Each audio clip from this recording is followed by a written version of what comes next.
The brutal persecution of Jews was one of the darkest episodes in World War II history. Concentration camps, ghettos, and a systematic genocide marked that period. But a crucial question arises. Why did Hitler hate the Jews so much? And how did this hatred spread so quickly and devastatingly throughout Europe? In today's video, we will delve into this subject, exploring the true origins of anti-Semitism that led to one of the most atrocious crimes against humanity. Stay until the end, because Hitler's plan to exterminate the Jewish people had unimaginable consequences that not only changed the course of history, but still reverberate today.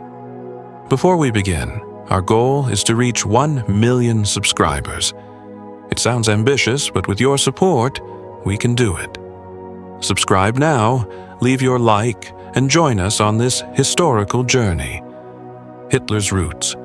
Adolf Hitler was born on April 20th, 1889, in the small town of Braunau am Inn in Austria, near the German border. From an early age, his life was marked by an unstable and conflictive family environment. His father, Alois Hitler, was a strict authoritarian public official who imposed severe discipline on his children and showed little affection. In contrast, his mother, Clara Hitler, was a caring and protective figure who tried to soften her husband's harshness and create a warmer environment for her son. Hitler's relationship with his father and siblings was tense and full of disagreements, especially because Alois wanted his son to pursue a bureaucratic career, while Adolf dreamed of becoming an artist. His father's death in 1903 was a relief to the young Hitler, as it granted him greater freedom to pursue his own interests. Despite the turbulent family life, there is no evidence that Hitler harbored anti-Semitic feelings in his childhood. He was an average student with a noticeable interest in history and art. However, his academic performance began to decline in adolescence, particularly after the family moved to Linz. It was during this period that he began to admire German historical figures and develop a romantic nationalist vision, idealizing a glorious future for the Germanic people. In the early 20th century, Hitler moved to Vienna, the capital of the Austro-Hungarian Empire, intending to enroll at the Academy of Fine Arts. However, he was rejected twice, in 1907 and 1908, deemed not talented enough to be a painter. This professional frustration, stemming from his failed artistic dream, profoundly affected him. Without clear prospects, he began living precariously, doing odd jobs and selling watercolors to survive. During that time, he lived in homeless shelters and frequented cafes and libraries, where he started absorbing nationalist speeches and extremist ideologies. Vienna was a cosmopolitan, vibrant city with significant ethnic and cultural diversity. The notable presence of the Jewish community, combined with growing social and political tensions, fostered an increasingly widespread atmosphere of anti-Semitism. Immersed in this environment, Hitler began to be influenced by figures who used hatred of Jews as a political tool. One of the most prominent was Karl Lueger, mayor of Vienna, who employed anti-Semitic rhetoric to gain public support. Moreover, various writers and theorists promoted racist and ultranationalist ideas that gradually shaped Hitler's worldview. He began associating Jews with economic and social problems, constructing a narrative that blamed them for societal decline and the supposed degeneration of Germanic values. This ideological influence deepened when Hitler served as a soldier in World War I. He voluntarily enlisted in the German army in 1914, served as a messenger on the Western Front, and was decorated several times for bravery. However, The war was devastating for Germany, which, after years of fighting, was defeated in 1918. For Hitler and many other soldiers, the defeat was traumatic, and the so-called stab-in-the-back theory, which claimed that Germany had not lost the war militarily, but was betrayed internally by Jews, communists, and other enemies, began to gain traction. This myth resonated in Hitler's mind, reinforcing his hatred of Jews and solidifying his belief that Germany needed a national regeneration. The signing of the Treaty of Versailles in 1919 further intensified his resentment. The agreement imposed harsh sanctions on Germany, including territorial losses, severe military restrictions, and vast financial reparations. For Hitler, those imposed sanctions were excessive and represented an unbearable humiliation, a betrayal of the German people. This perception led him to blame the Jews and the socialists for Germany's collapse, further fueling his desire for revenge and his need to find a political movement that would restore national greatness. After returning to civilian life, Hitler became involved with various nationalist groups, and in 1919 he joined the German Workers' Party, which would later become the Nazi Party. Thanks to his impactful oratory and his ability to mobilize the masses, he quickly stood out within the party, which allowed him to assume leadership of the movement in the following years. It was then that he began to develop his ideology in a more structured way, combining an ultranationalist discourse with deeply anti-Semitic rhetoric. The belief in the superiority of the Aryan race became one of the pillars of Nazism. Hitler maintained that the Germanic people had to remain racially pure, free from what he considered corrupting influences. Within this framework, Jews were singled out as the main culprits of economic crises, political instability, and cultural degeneration. This hatred was not merely a personal obsession of Hitler's, but it was institutionalized within Nazi ideology.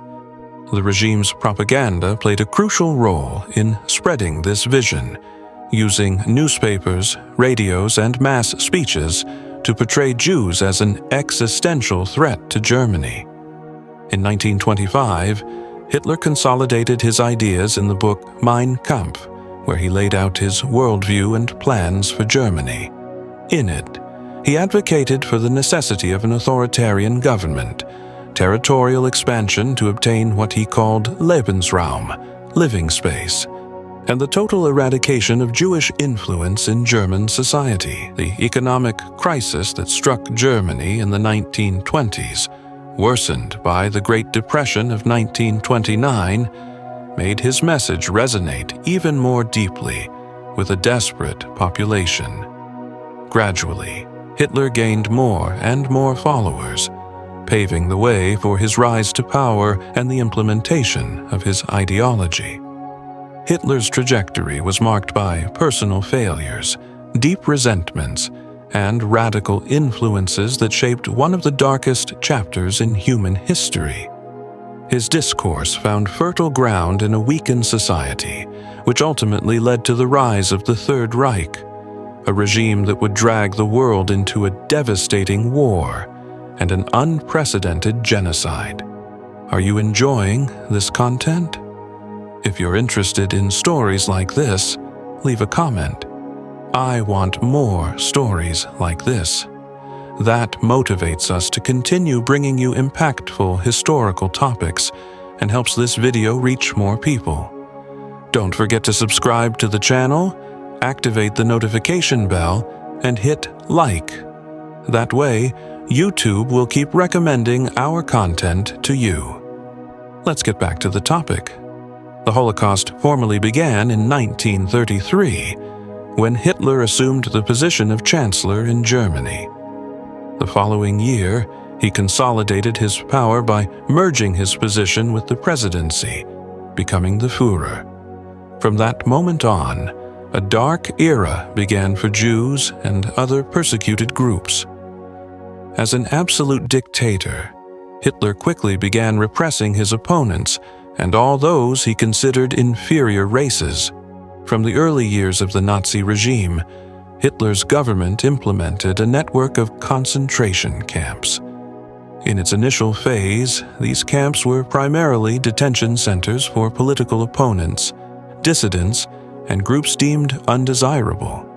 However, with the progress of World War II and the radicalization of Nazi policies, these places began to serve a central role in systematic persecution.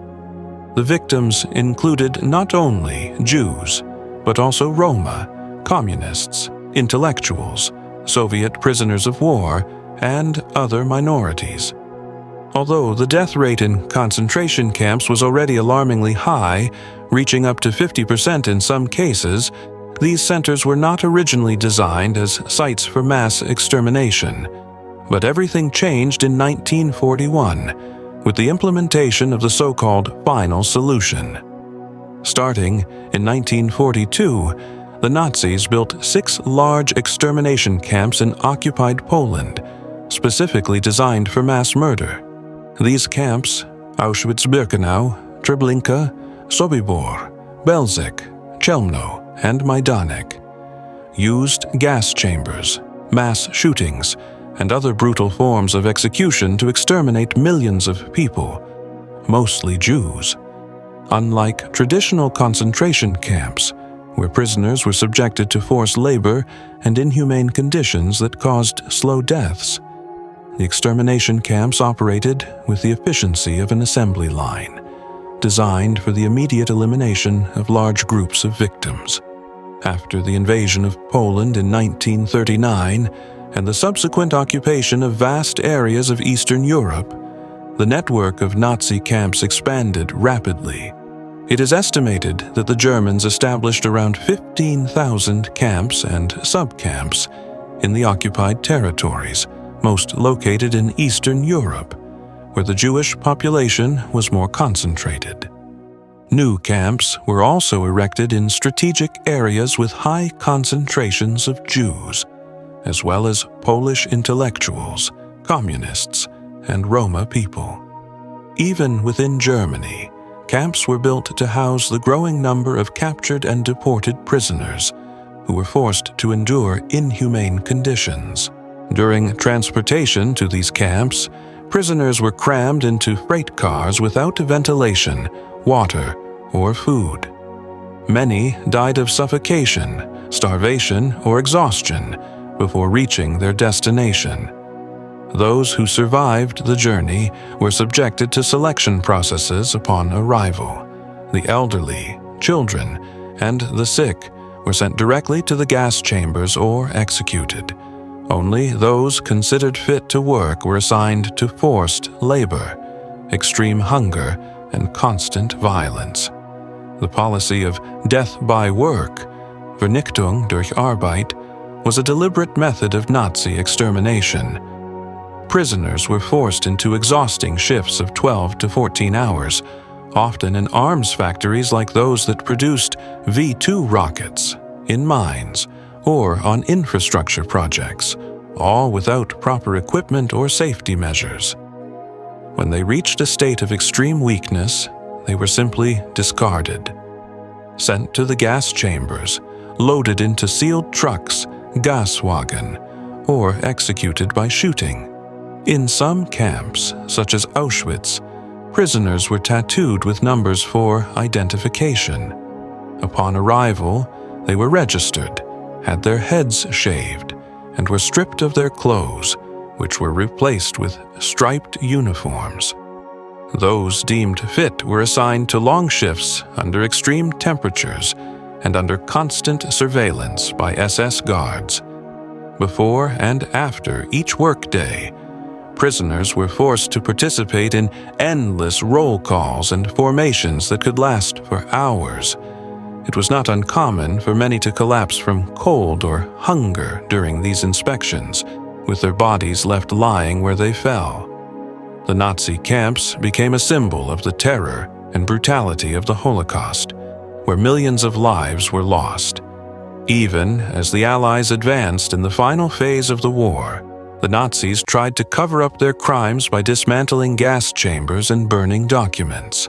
However, the horrors witnessed by survivors and documented by liberating forces exposed to the world the unimaginable magnitude of the crimes committed.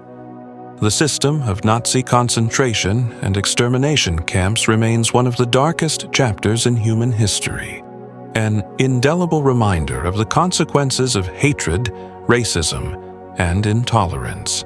The consequences of the Holocaust. The impact of the Holocaust was profound and left indelible marks on society, not only in Europe, but around the world. Its effects extended beyond the immense human losses, influencing philosophical and theological debates, artistic expression, and global political decisions. The issue of the survivors' fate became one of the greatest challenges of the post-war period, directly contributing to the process of creating the State of Israel, driven by the forced displacement of the Jewish people and the urgent need for a safe refuge for those who had lost everything. The Nazi genocide left millions of refugees, many of whom no longer had homes to return to. Entire communities had been devastated, and the few survivors often faced hostility and persistent anti-Semitism in their countries of origin. At first, the Allies tried to repatriate these displaced people, but they encountered destroyed cities and strong resistance from local communities. This solution proved unfeasible. As a result, approximately 250,000 Jews remained confined for years in refugee camps, awaiting an uncertain fate. Emigration to Western countries like the United States and Canada remained highly restricted, leading many survivors to consider Palestine as the most viable destination. However, the region was under British Mandate control, which imposed severe barriers to Jewish immigration due to opposition from the local Arab population.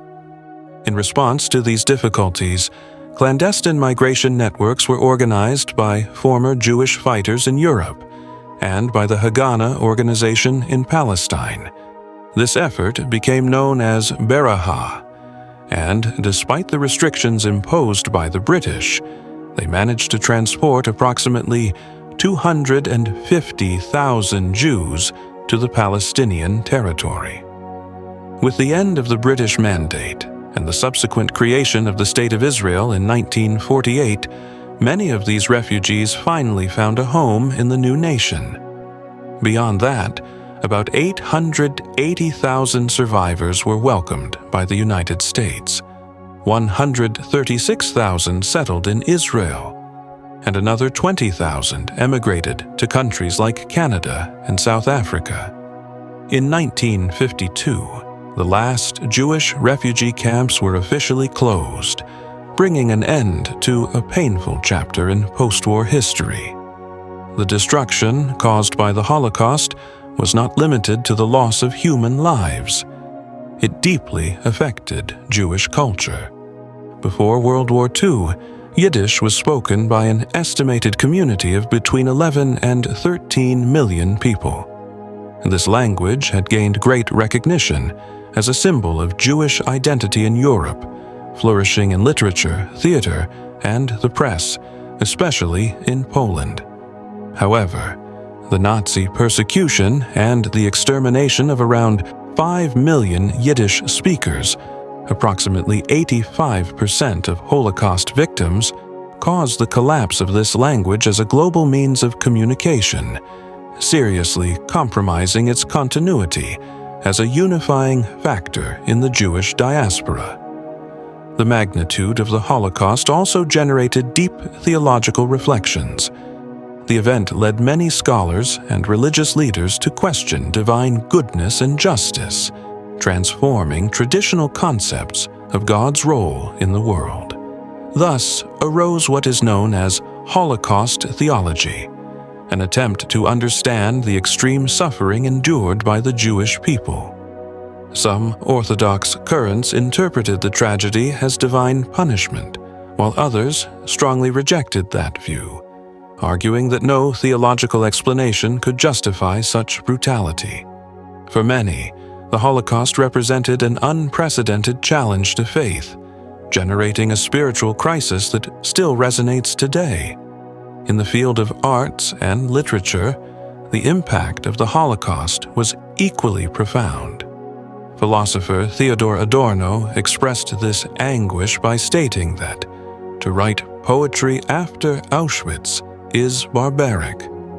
However, the need to bear witness to the horrors experienced gave rise to a vast literary and artistic production, both by survivors and later writers and filmmakers. Among the most important works are the powerful testimonies of Elie Wiesel in Night, Primo Levi in If This Is a Man, and Viktor Frankl in Man's Search for Meaning, as well as Anne Frank's diary, one of the most symbolic documents of Jewish suffering. Poetry also became a vehicle for expression, as seen in Paul Celan's Todesfuge, which directly responded to Adorno's reflections on art after the Holocaust. In cinema, the Holocaust inspired several productions that helped educate the public and keep the memory of the tragedy alive.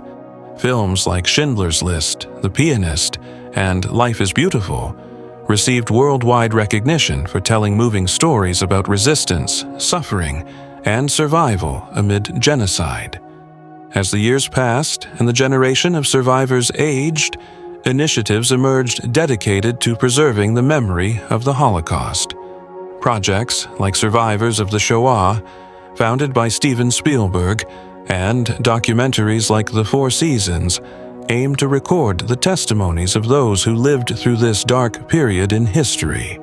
Additionally, institutions dedicated to the study and commemoration of the Holocaust were established around the world, such as Yad Vashem in Israel and the United States Holocaust Memorial Museum.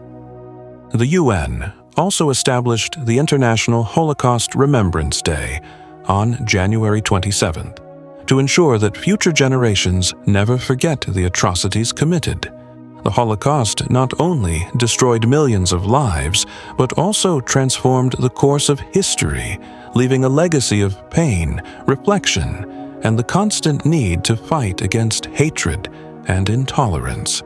Despite the horror of the Holocaust, we must never forget that even in the midst of the deepest suffering, God remains our refuge. As Psalm 34:18 says, "The Lord is near to the brokenhearted and saves those who are crushed in spirit." Psalm 34:18, NKJV. This tragedy reminds us how fragile humanity becomes when it turns away from God, but also how He stays close to those who suffer and cry out to Him.